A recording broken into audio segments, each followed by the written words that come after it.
Anong ginagawa mo dito, Elmo? Kunot no na tanong ni Kate sa kanya. Hindi ba obvious? Nandito ako para sunduin ka. Wika ni Elmo habang panay ang paglingon niya sa paligid. Bakit? Hindi mo ba natanggap ang pinadala kong love letter sa'yo? Ngiting wika ni Kate sa kanya. Ang pangit ng love letter mo, kaya hindi ko nagustuhan. Nawalang ngiti ni Kate sa kanyang labi dahil sa narinig niya.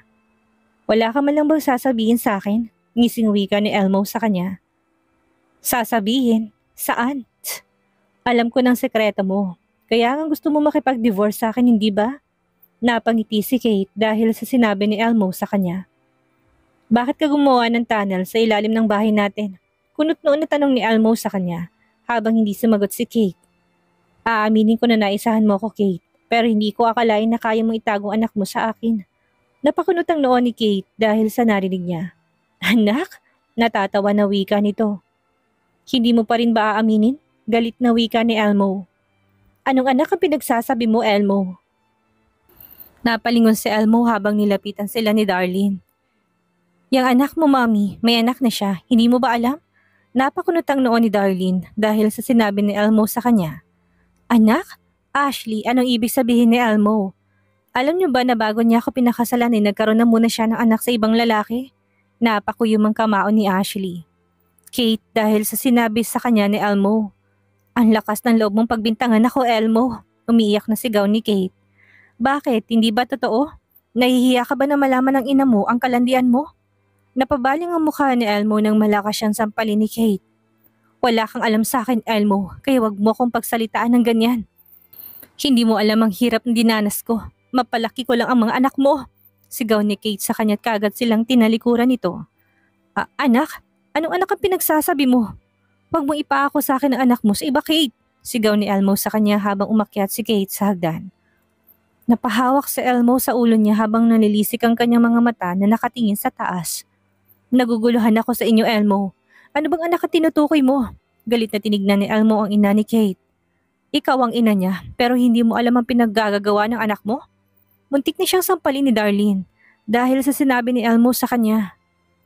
Baka nakalimutan mo na ako pa rin ang ina ng asawa mo, Elmo. Kaya igalang mo ko, lalo na't nasa pamamahay kita. Wala akong pakialam. Siguro, kaya kayo pumayag na ipakasal sa akin ang anak niyo dahil nahihiya kayo. Nahihiya kayong nabuntis ang anak niyo nang walang Hindi na napigilan ni Darlene ang kanyang sarili at tuluyan na nitong nasampal sa Elmo. Hindi na nito matiis ang sinasabi nito sa anak niya. Lumayas ka sa pamamahay namin at huwag ka nang babalik pa. Sigaw ni Darlene sa kanya habang napahawak to sa dibdib niya. Inis na tinignan ni Elmo ang ginang at tinitingnan lang ito hanggang sa matumba. Huwag kang mag-alala dahil aalis ako sa bulok na bahay niyo. At huwag masagarin ang kabaitan ko dahil kaya kong sunugin tong bahay niyo. Galit na sigaw ni Elmo sa kanya at tinalikuran ang ginang. Ang akala ni Elmo ay nag-iinarte lang ito dahil sa ginawa nitong pagsampal sa kanya. Tara na, galit na wika ni Elmo kaya kagad na binuhay ng driver niyang makina ng kotse. Hindi pa rin mawala sa isip niyang sinabi sa kanya ni Kate. Akala niya mautunan naman siya nito. Nagkamali ka, Kate, dahil hindi na ako kasing bobo ng inaakala mo. Habang binabaybay nilang daan pabalik sa syudad ay biglang napahinto ang driver ni Elmo. Galit na sinigawan niya ito dahil sa ginawa nitong paghinto. Sir, may bata po kasing tumawid. Sagot ng driver sa kanya habang mabilis tong lumabas. Inis na lumabas din si Elmo at tinignan ng bata. Nang makita niya na ayos ang bata ay pumasok na siyang muli sa loob ng kotse. Pero napakunot ang noo niya nang katukin ng kanyang driver ang bintana banda sa kanya. Ano? Sir, wala po kasing ibang kasamang bata at liblib na pong lugar na to. Baka po kasi may masamang mangyari sa kanya. Anong gusto mo gawin natin dyan? Baka po pwede nang sama na lang natin siya at dalhin ko po na lang po sa malapit na police station. Napapikit si Elmo sa kanyang mga mata at inis na tumango. Mainit pa rin ang ulo niya, lalo na't ramdam niya pa rin ang sakit sa magkabilang pisngi niya. Pagbabayaran yung ginawa niyo sa akin, Kate. Napadilat siya ng kanyang mga mata nang maramdaman na may tumabi sa kanya. Pinili niya kasi nasa likuran na umupo at hindi na sa unahan. Shit! Malakas na mura ni Elmo na may kumurot sa kanyang braso. Anong Natigilan siya at napatitig sa batang babae habang nakatitigtot sa kanya. Ikaw? Kunot noon na wika niya nang maalalang bata. Ito kasi ang bata na kasama sa anak ni Kate sa fast food chain na hinintuan nila. Ito ba yung batang sinasabi mo? Tanong niya sa driver habang tumangon sa kanya. Hindi niya kasi nakita ang mukha nito kanina. Ako nang bahala sa kanya, huwag niyo na siyang dalhin sa police station. Gising wika ni Elmo. Alam niya na kilala ng batang anak ni Kate. Bumili si Elmo ng ice cream at binigay ito sa bata. Dahil hindi ito sumasagot sa mga tanong niya. Gusto mo ba yan? Tanong niya dito habang tumanguto. Mama, wika ng bata kaya napakunutan noon niya. Ewan ko, hindi ko alam kung nasa ng mama mo. Sagot niya rito kaya biglang umiyak ang bata. Shit, pwede bang tumahimik ka at sagutin mo ng tanong ko? Wika niya pero patuloy pa rin sa pag-iyak ang bata. Patahanin niyo nga to. Bakit tapon ko to sa labas? Galit na wika ni Elmo dahil naingayan na siya sa iyak ng bata. Kinuha naman ito si isa niyang bodyguard at binigyan ng laruan. Mabuti na lang at tumahan ito hanggang sa nakatulog. Dinala ni Elmo ang bata sa condo unit ni Elton. Ayaw niya nadalhin to sa bahay nila ni Kate dahil baka puntahan to ni Kate doon. Lalo na't ramdam niyang kilala ni Kate ang mga magulang ng bata. Pinalagay niyang bata sa kama ni Elton at kagad na pinalabas ang kanyang bodyguard. Hindi niya rin maiwasang magtaka dahil hindi pa nakakabalik ang kakambal niya. Umupo si Elmo sa sofa at napatitig siya sa mukha ng batang nakahiga. Napakunot din ang noon niya dahil parang may kakaiba siyang naramdaman sa bata. Inis na tumayo si Elmo nang biglang umiyak ang bata. Nilapitan niya ito habang umupo ito sa kama. Pwede bang tumahimik ka? Wika niya pero mas lumakas pang pag-iyak ng bata. Sa inis ni Elmo ay kinuha niyang sinturon ni Elton at tinakot ang bata. Humihikbi naman ito habang takot na humigang muli.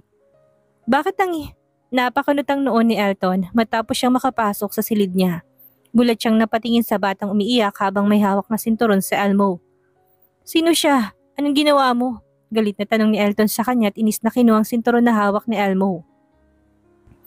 Bakit mo siya tinatakot? Muling wika niya habang kinuha ang bata. Agad na lumapit ang bata kay Elton at nagpakarga dito habang si Elmo ay bumalik sa sofa at umupo. Hostage ko siya. Napakunot ang noon ni Elton dahil sa narinig niya mula kay Elmo.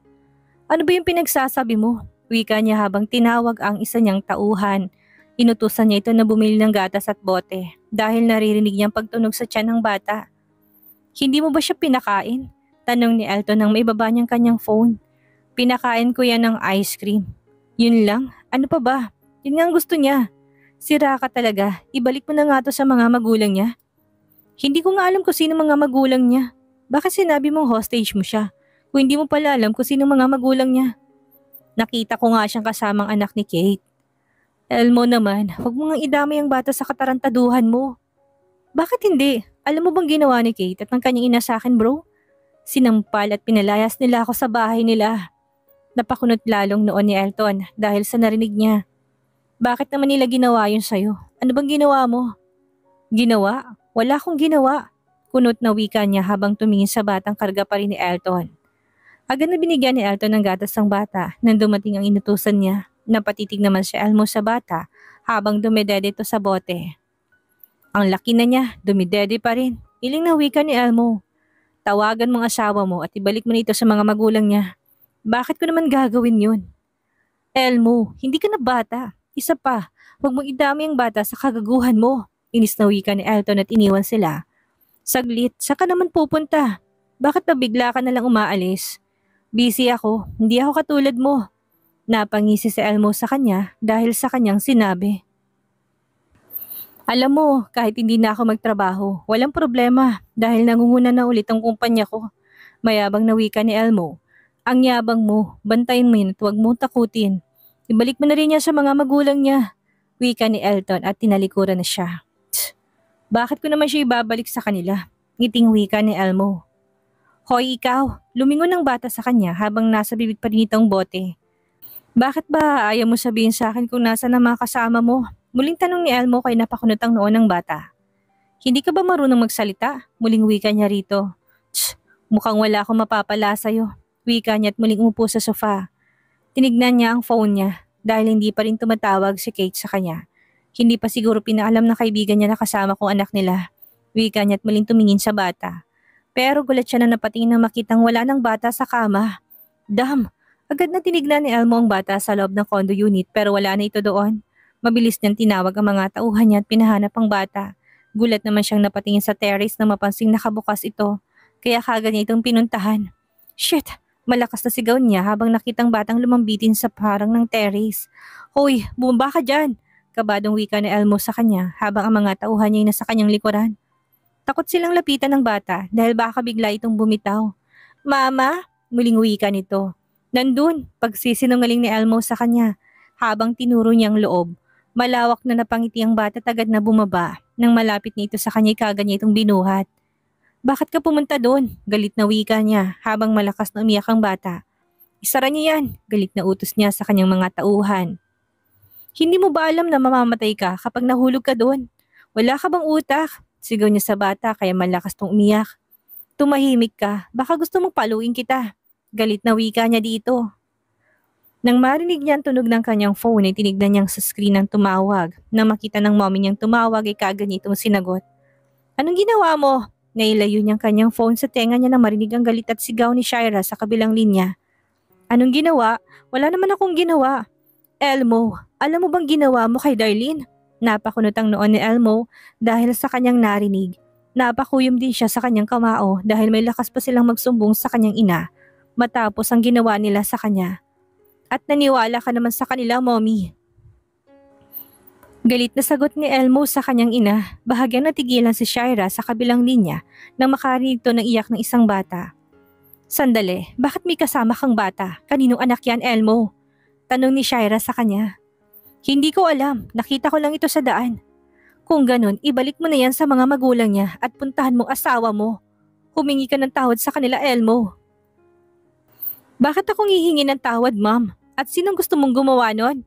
Sila, dahil sa ginawa nila sa akin. Elmo, tumigil ka na.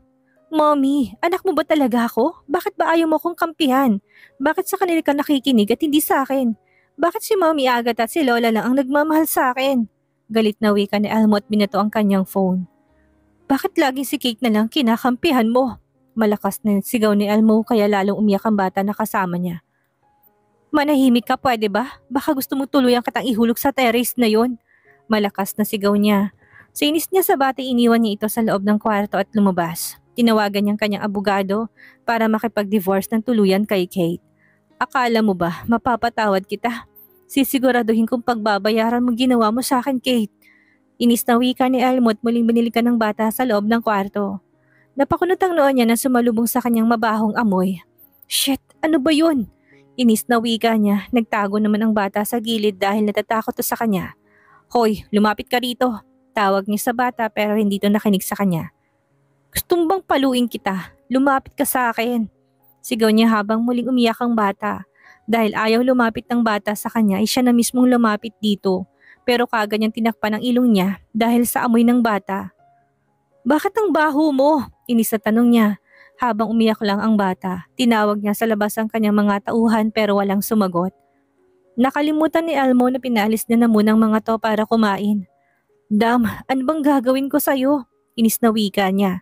Hindi niya rin matawagan ang mga tauhan niya, pati ang kapatid niyang si Elton. Dahil binasag niya ang kanyang phone. Ayaw din niya na bumili ng bago dahil ayaw niya na makausap ang kanyang ina. Hindi niya kasi maiwasan na magtampo dito dahil sa ginawang pagkampi nito kay Kate. Nasusuka si Elmo habang nililinisan niyang bata. Hindi niya mapigilang mainis dito dahil hindi man lang sinabi nitong dumumi ito. Isa pa, punong-puno na palang suot nitong diaper. Alam mo, sa laki mong yan, nagsusuot ka pa ng diaper. Iling na wika nito matapos niyang suotan ng bata ng damit ni Elton. Wala kasing maliit na damit siyang nakikita sa wardrobe nito, kaya ang pambahay na lang na damit ni Elton ang pinasuot niya dito. Wala rin siyang phone kaya hindi niya matawagan ng mga tauhan niya para bumili ng diaper at damit. Halika, bababa tayo. Wika niya rito at hinawakan ng kamay nito. Nang makababa sila'y kagad na tinungo ni Elmo ang malapit na supermarket. Bumili siya ng maraming diaper at damit ng bata. May tinuro naman ng bata sa kanya kaya napatingin siya dito. Gusto mong kumain yan? Tanong niya dito habang tumanguto sa kanya.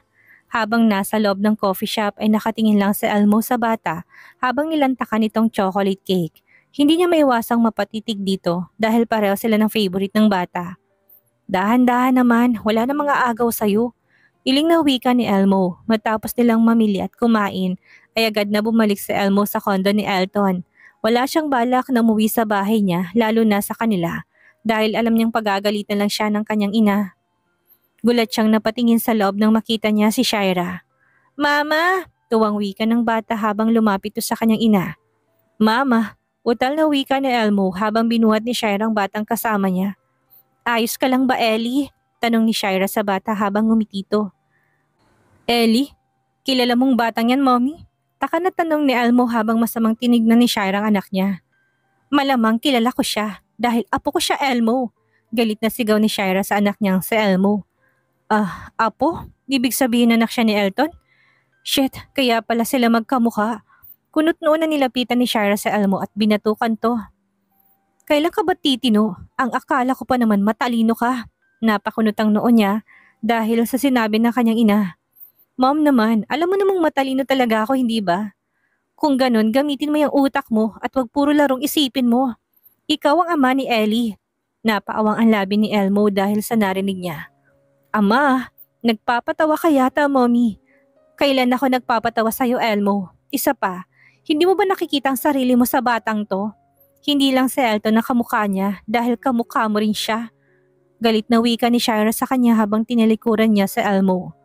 Isa pa, ayusin mo nga yung gulong ginawa mo. Gulo? Nasa ospital ang ina ni Ashley dahil sa kagagawan mo. Hospital? Wala naman akong ginawa sa kanya. Isa pa, ma'am, kung anak ko siya, sino naman ang nanay niya? Taka na tanong ni Elmo.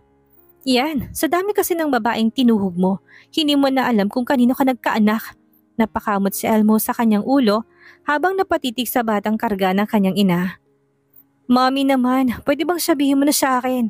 Isa pa, alam ko pala na may anak na ako. Bakit hindi mo sinabi? Bakit tinago niyo sa akin? Itanong mo kaya yan sa sarili mo, wika ni Shaira sa kanya.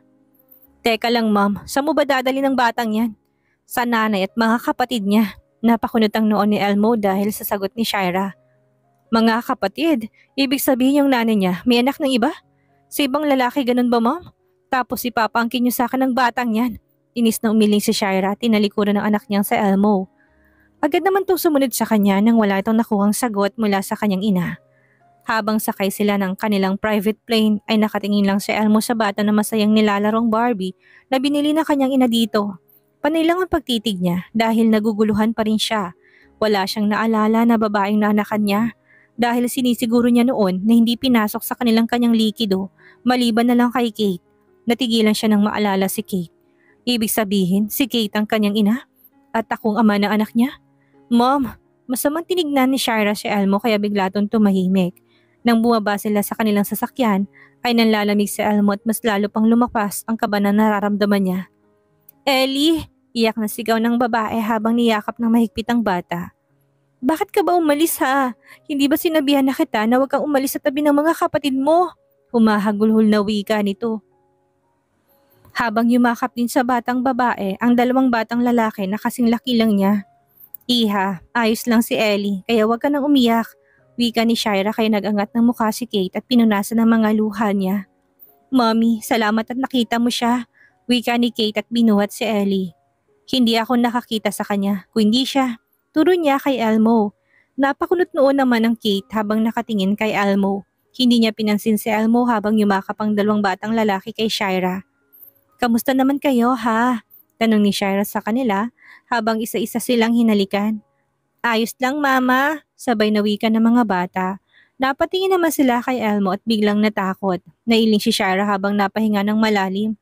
Tahimik na nagmamasid si Elmo sa kanila habang wala siyang lakas ng loob na kausapin si Kate. Hindi rin niya alam na inatake ang ina ni Kate dahil sa sagutan nila.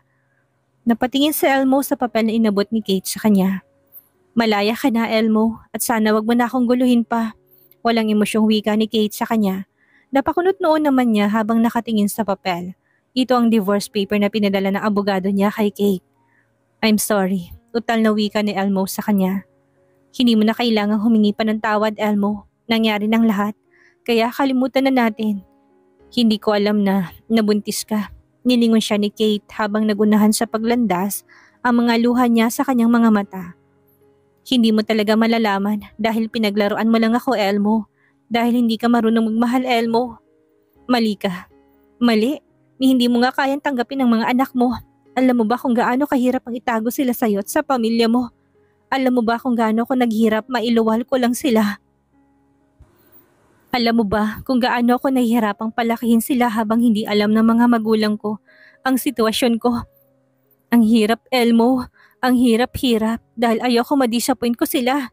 Nilihim ko sa kanilang mga anak ko. Tinago ko sila kung saan-saan. Alam mo ba kung gaano ko nahihirapan sa tuwing tinatawag nila ako? Lalo na kapag nasa paligid ka. Sigaw ni Kate sa kanya habang patuloy itong umiiyak. Wala ka kasing sama, Elmo, lalo nang pinasara mo ang restaurant ko. Hindi mo ba alam na yun lang ang binubuhay ko sa mga anak ko? Alam mo bang halos mabaliw ako kakaisip kung saan ako kukuha ng pera para sa kanila? Dahil ayokong humingi sa'yo. Dahil alam ko na susumbatan mo lang ako. Tama na Elmo. Nasa yun ang kailangan mo kaya pwede ka na umalis. Wika ni Kate sa kanya habang tinalikuran siya. Ah! Malakas na sigaw ni Elmo habang pinunit ang divorce paper na hawak niya. Pinagtatadyakan din niyang pader habang patuloy na sumisigaw. Gusto sana nalapitan ni Elmo ang mga bata, nagtatagong mga to at takot sa kanya. Habang lulan sa private plane nila ay hinawakan ni Shira ang kamay ng anak niyang si Elmo habang wala tong kibo. Ito ang patunay na anak ng mga bata. Wika nito habang inabot sa kanyang resulta ng DNA test ng mga bata. Alam mo bang sa isang kubo lang nanganak si Ashley Kate noon, kasamang isang matanda Elmo, kaya wala kang nakikita na record niya. Muling wika ni Shira sa kanya. Noong nalaman ko na may anak kayo ay labis akong natuwa. Hanggang ngayon hindi pa rin ako makapaniwala na unang anak ninyo bago ang kasal nyo. Alam mo bang kaya pumasok bilang katulong si Ashley sa lola mo ay dahil gusto kanyang kilalanin? Una pa lang ay alam na niya na ikaw ang mapapangasawa niya, Elmo. Pero hindi niya akalain na sasaktan mo lang siya, anak. Kaya niya tinago sa yung mga anak niyo dahil ayaw niya na masaktan sila. Lalo na't pakiramdam niya na hindi mo sila tatanggapin. Isa-isang bumagsak ang luha ni Elmo sa kanyang mga mata dahil sa kanyang narinig mula sa kanyang ina. Sising-sisi siya sa kanyang ginawa. Hindi niya alam kung saan siya mag-uumpisa sa paghingi ng tawad kay Kate, lalo na sa mga magulang nito. Gusto niyang saktan ang sarili niya dahil sa katangahan na ginawa niya. Nang makabalik sila sa syudad ay umuwi si Elmo sa bahay nila ni Kate. Pumunta rin siya sa kabilang bahay kung saan tinago ni Kate ang mga anak nila. Patuloy siyang umiiyak habang napatingin sa paligid dahil sa liit ng lugar na tinitirhan ng kanilang mga anak. Pinagsusuntok ni Elmo ang pader. Lalo nang naisip niyang ginawa niya sa kanyang mga anak sa fast food chain na pinuntahan nila. Kitang-kita niya noon kung gaano kagusto ni Ellie na kumain sa ice cream na kinakain niya. Ang laki mong tanga, Elmo. Malakas sa sigaw ni Elmo habang napahagulhulto ng iyak. Wala na akong mukhang ihaharap sa kanila, lalo na sa mga anak ko. Bakit ko ba ginawa yun? Bakit ba ako naging tanga? Muling sigaw ni Elmo habang pumapatak ang dugo sa kanyang mga kamay.